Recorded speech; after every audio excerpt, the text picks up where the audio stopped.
Think of a memory you're certain about: a birthday, a first day of school, the moment you heard bad news. You can see it, the room, the light. Who was standing there? Now here's the uncomfortable part. That memory has been edited, not once, every single time you've ever recalled it. And the more you love that memory, the more often you've pulled it out, the more it has changed. You are not remembering that day. You are remembering the last time you remembered it. We treat memory like a recording. Press play, watch the footage.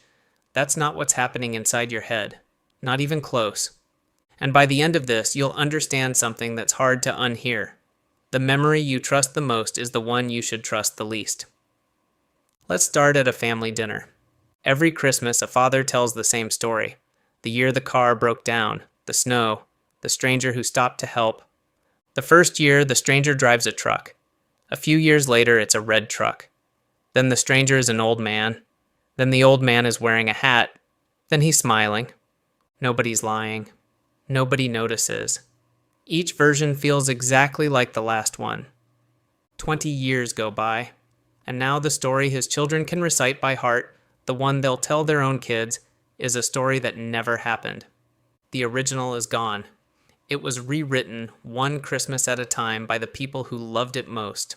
That's not a family quirk, that's how human memory works. And in 1932, a psychologist proved it. His name was Frederic Bartlett. He read people a strange folktale from another culture, then asked them to retell it. Days later, weeks later, months later. The story didn't fade, it transformed. The strange parts quietly vanished. The confusing parts got smoothed into something logical. And details appeared that were never there. Details that made the story make sense to them. They weren't lying. They were certain they were repeating what they'd heard. Memory isn't storage. Memory is reconstruction. If you enjoy documentaries that make you look at familiar things differently, subscribe. But a folk tale is one thing. Your own life is another. Surely your biggest memories, the ones burned in, are safe. January 28, 1986. The Space Shuttle Challenger explodes 73 seconds after launch. America watches it live. This is what psychologists call a flashbulb memory, an event so shocking it feels branded into the brain. Permanent, exact. The very next morning, a researcher named Ulrich Neisser hands a questionnaire to a room full of students. Where were you? Who told you? What were you doing? Then he waits 2.5 years. He finds those same students, and he asks them again. The answers don't match. Not slightly, completely. Students who wrote that they heard it in class now vividly remember watching it on TV, at home, with their parents. Wrong place, wrong people, wrong everything. And here's the moment that should make your skin crawl. Neisser shows them the paper, their own handwriting, their own signature, from the day after it happened. And some of them refuse to believe it. They stare at the proof in their own hand and insist the memory in their head is the real one. Imagine that. Imagine discovering that the memory you've trusted for years never actually happened, and still not being able to let it go. They weren't confused, they were confident. That's the trap. Confidence feels like proof. It isn't. How certain you are about a memory tells you almost nothing about whether it's true. So a memory can drift. A memory can rewrite itself, which means it's time for a much worse question. If your brain can rewrite one memory, how many others has it already rewritten without telling you? And can it go further than editing? Can something be added, something that never existed at all? In the 70s, Elizabeth Loftus showed people a film of a car crash, then asked how fast the cars were going when they hit each other. She asked a second group the same question, but she changed one word: smashed. The smashed group remembered the cars going faster, and a week later they remembered something else. Broken glass at the scene. There was no broken glass. One word had grown into a memory. Then Loftus went further than anyone expected.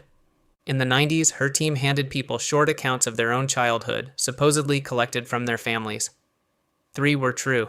1 was invented. When you were about 5, you got lost in a shopping mall.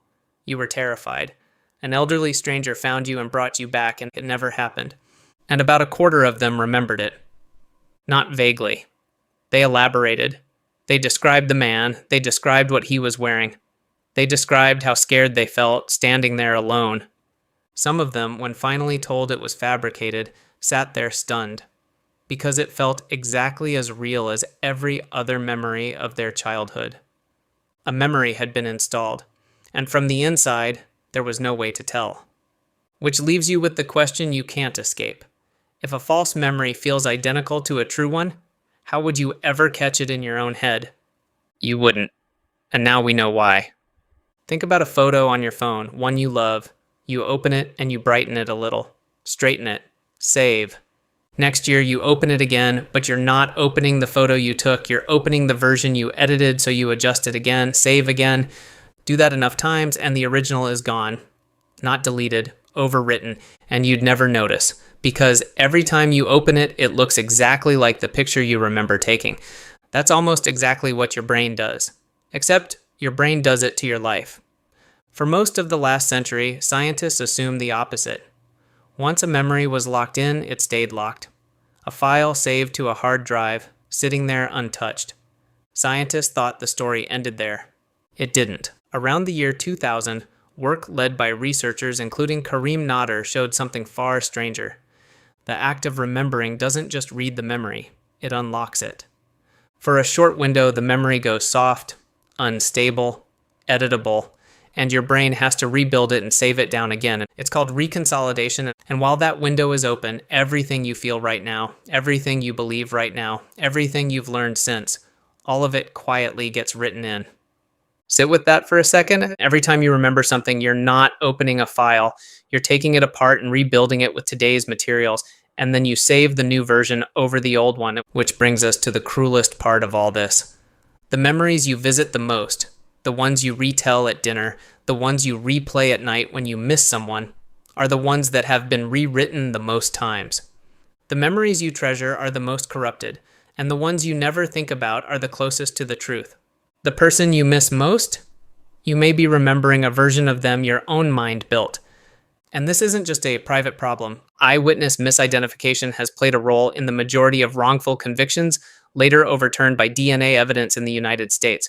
People pointed across a courtroom. Absolutely certain. Absolutely wrong. Not because they lied, because memory did exactly what memory always does.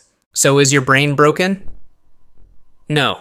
It was never trying to be a camera. A perfect recording of everything would be enormous and useless. What kept your ancestors alive wasn't the color of the sky on the day it all went wrong. It was the lesson. Memory isn't built for accuracy, it's built for meaning.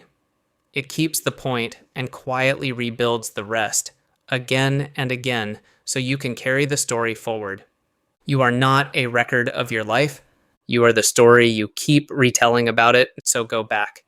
That memory from the beginning, the one you were so sure about, it's still yours. It's just not what happened. Maybe the biggest lie you've ever believed is the one your own mind wrote.